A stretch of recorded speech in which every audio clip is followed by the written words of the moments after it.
Vamos unir os nossos pensamentos, pensamento em Jesus, pedindo ao Pai licença para falar do seu Evangelho e que Ele nos alcance, na medida exata, que cada um de nós precisamos para dar razão ao verdadeiro motivo para o qual viemos para esta casa planetária. Do mais rico ao mais pobre, ninguém deixa esse planeta com um único centavo que seja. Mas a fortuna da caridade, em que a mão direita não sabe o que a esquerda está doando. A fortuna do amor ao próximo como amamos a nós mesmos e aos muito próximos. A fortuna da compaixão, a fortuna da compreensão, a fortuna do amor, a fortuna da fé. A fortuna que está no Evangelho de Jesus. Essa sim podemos amealhar e levar para a eternidade do nosso espírito. Então que possamos ouvir, refletir e principalmente criar ânimos, coragem e atitude para praticar em nossas vidas o Evangelho de Jesus. Que assim seja. Olá pessoal, mais uma vez, obrigado por estarmos interagindo dessa forma virtual, falando sobre o Evangelho de Jesus. Hoje, com o tema o maior mandamento, e começando a abordagem, vamos direto ao Evangelho de Mateus, o capítulo 22, o versículo 34, aonde Jesus nos revela qual é o seu maior mandamento. Versículo 37, desculpem, em que Jesus nos revela qual é o maior mandamento, que é bastante conhecido. Amarás ao Senhor teu Deus de todo o teu coração, de toda a tua alma e de todo o teu entendimento. Então, o maior dos mandamentos é amar a Deus sobre todas as coisas. Logo na sequência, Jesus nos diz qual é o segundo mandamento, que é amar aos outros como a ti próprio.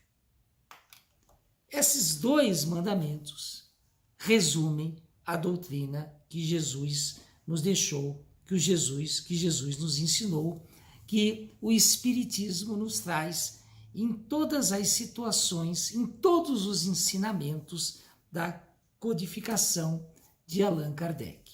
Primeiro, é bom a gente contextualizar que mandamento é aquilo em que a religião traz, como o próprio nome diz, como mandatório, como aquilo que se deve cumprir, como aquilo que não há argumento para não se fazer.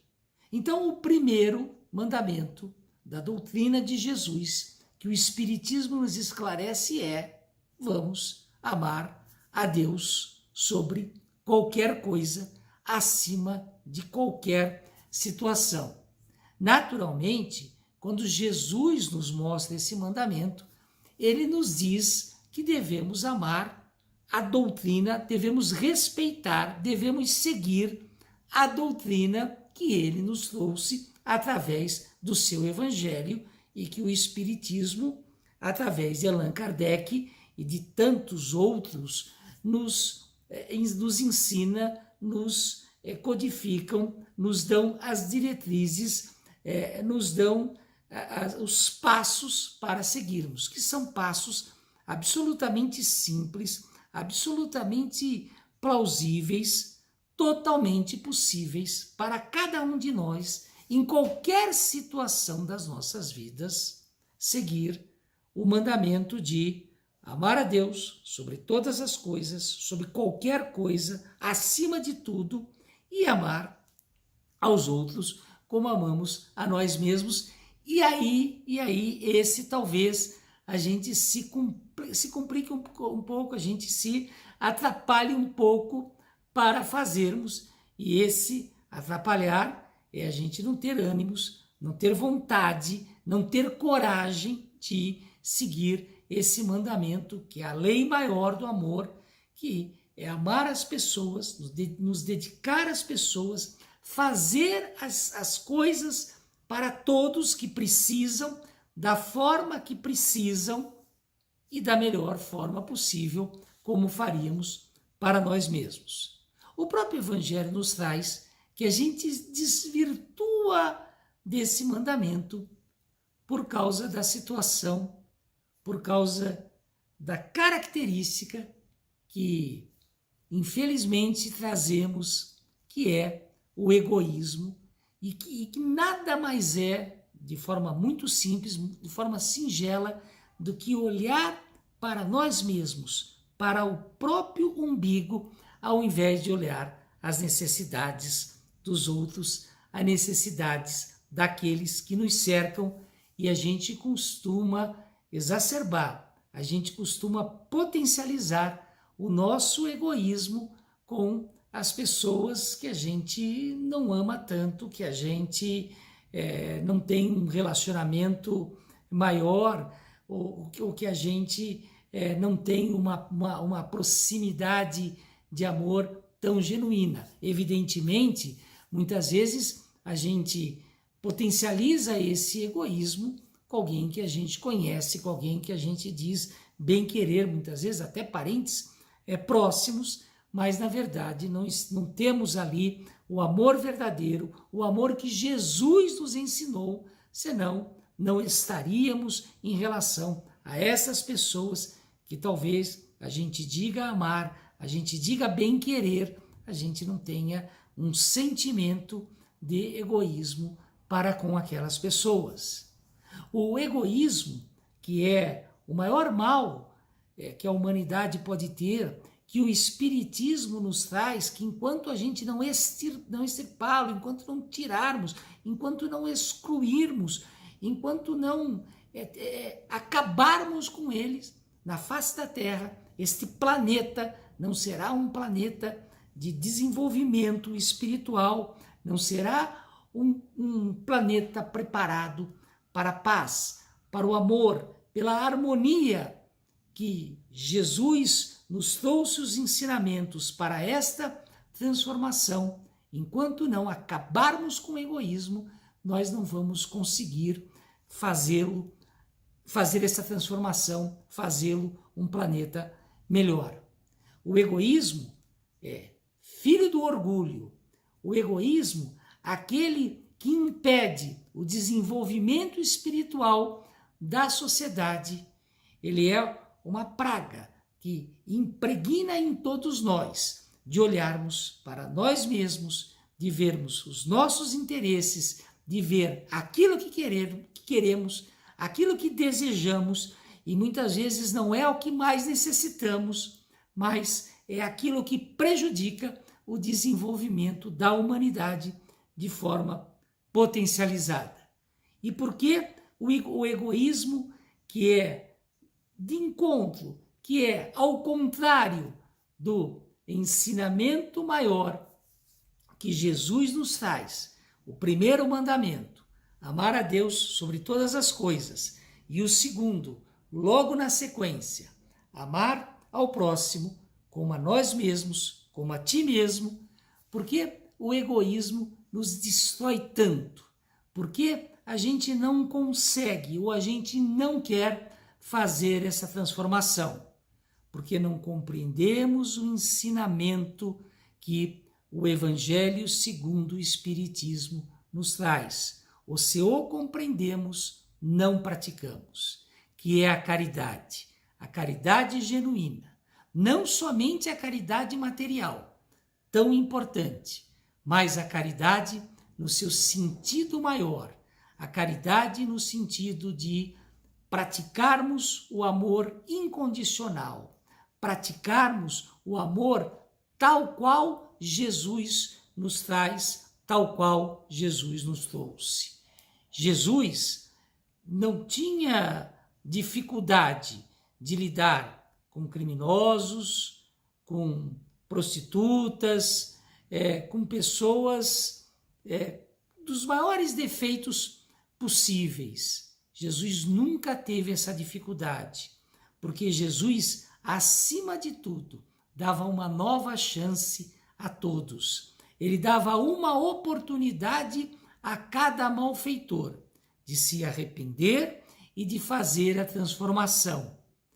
Para nós, essa situação é muitas vezes bastante complexa e difícil. A gente não consegue ter esse perdão, mas a gente sequer tenta.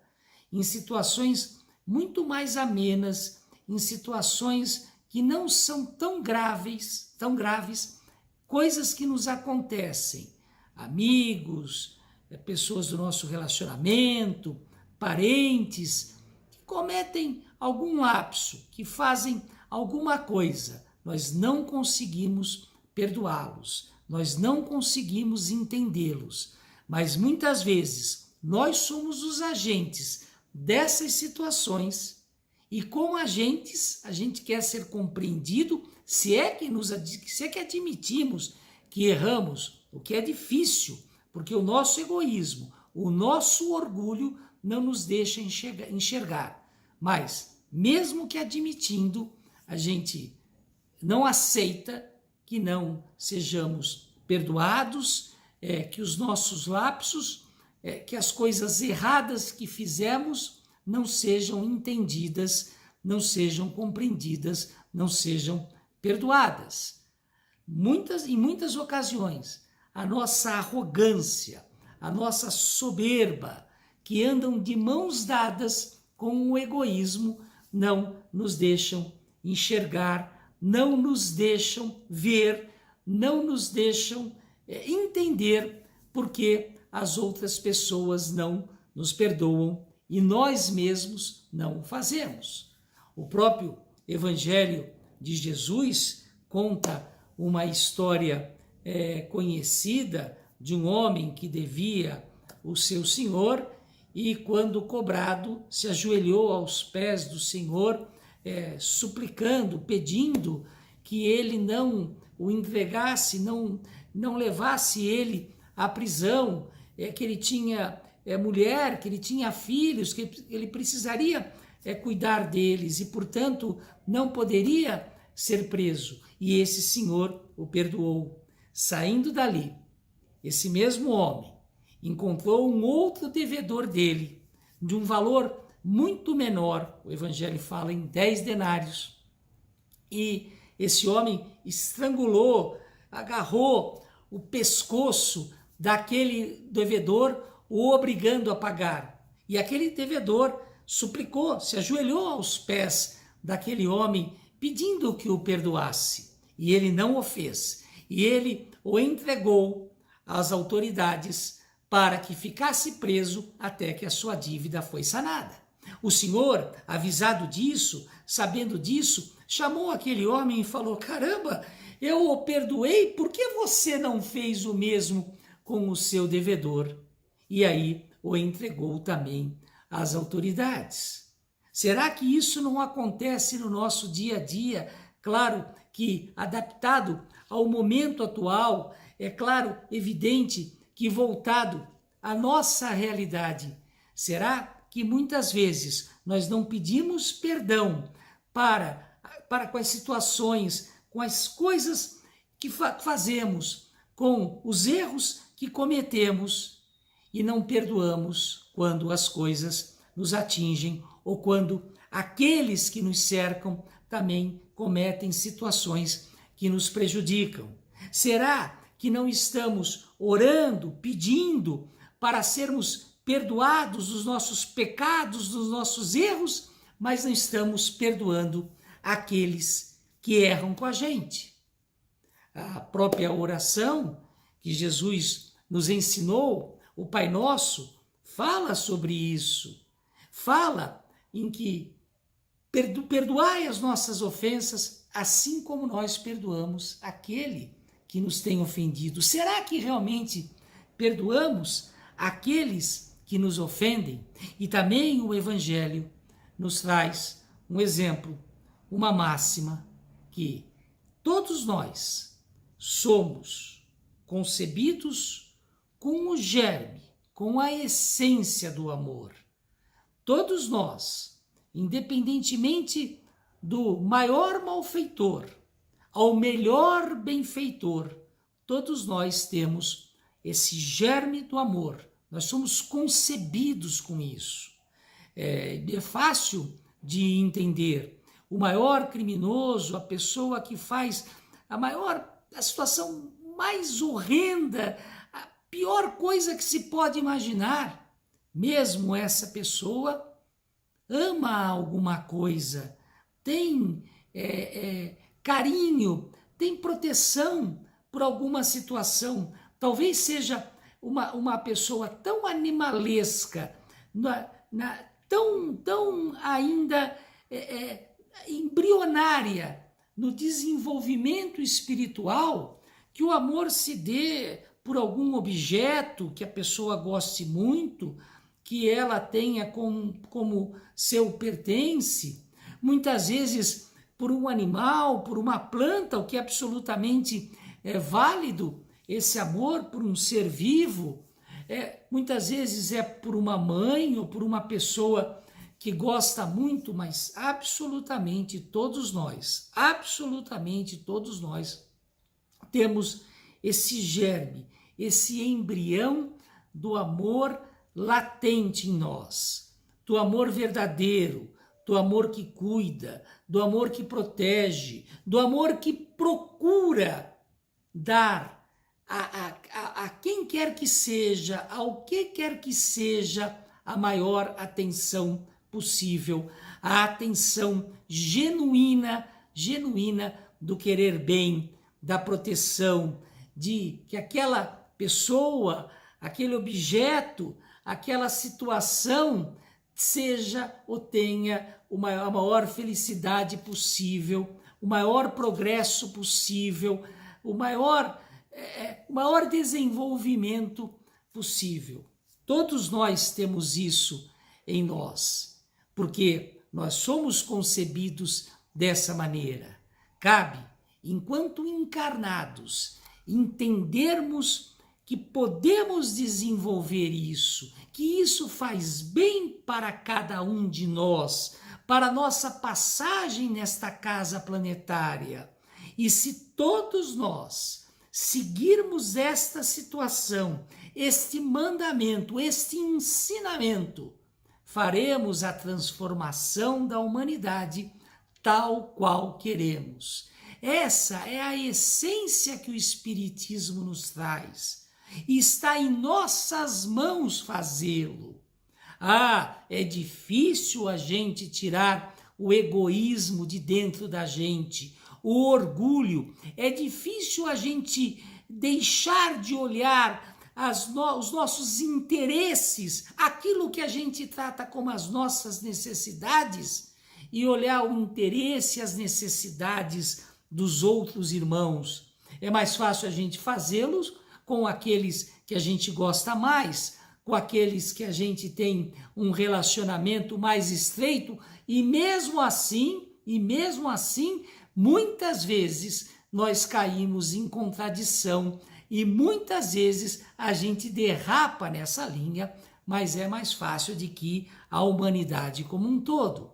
E o grande desafio para transformar a nós mesmos e a humanidade como um todo é quando a gente consegue extirpar, quando a gente consegue afastar da gente esse egoísmo e a gente trabalha aquele germe do bem que existe em cada um de nós, que foi concebido juntamente com o nosso espírito, que foi plantado na nossa essência primária, que é o amor. E a partir dali, com o mandamento maior, o primeiro mandamento que Jesus nos ensinou, que é amar a Deus sobre todas as coisas, e o segundo, ao próximo, como a nós mesmos, quando nós conseguimos fazer isso. E para fazermos isso, temos os instrumentos necessários às nossas mãos, em a essência, principalmente a fé e a caridade. A fé, se amarmos a Deus, como o primeiro mandamento nos ensina, nós estaremos praticando de forma objetiva, seguindo o Evangelho de Jesus, tal qual ele nos deixou, tal qual ele nos apresentou. E a caridade, que traduz o amor genuíno, o amor que Jesus nos trouxe através do seu exemplo, através das situações, das coisas que ele nos deixou, são os instrumentos que a gente precisa para implantar, para enraizar em nós, em cada um de nós, o que o Espiritismo nos traz na sua doutrina. Nesta passagem do Evangelho tem aquela célebre situação em que Jesus é tentado. Os judeus odiavam pagar impostos, aliás, não são só os judeus, até hoje acho que todo mundo odeia pagar impostos, porque a impressão que a gente tem é que os impostos são mal aplicados, não beneficiam, não nos beneficiam como deveriam beneficiar, enfim, tem aí um contexto político que naturalmente eu não vou entrar, e aí tentaram testar Jesus questionando isso, porque se Jesus é contra os impostos, ele é contra Roma. Se Jesus é a favor dos impostos, ele é contra o povo. E aí tentaram questionar Jesus exatamente a interpretação que ele achava da cobrança dos impostos. E Jesus pediu para mostrar uma moeda que tinha a face de César exposta na moeda. E quando mostraram a moeda, Jesus, chamando aqueles que queriam testá-lo de hipócrita, disse: dai a César o que é de César e dai a Deus o que é de Deus.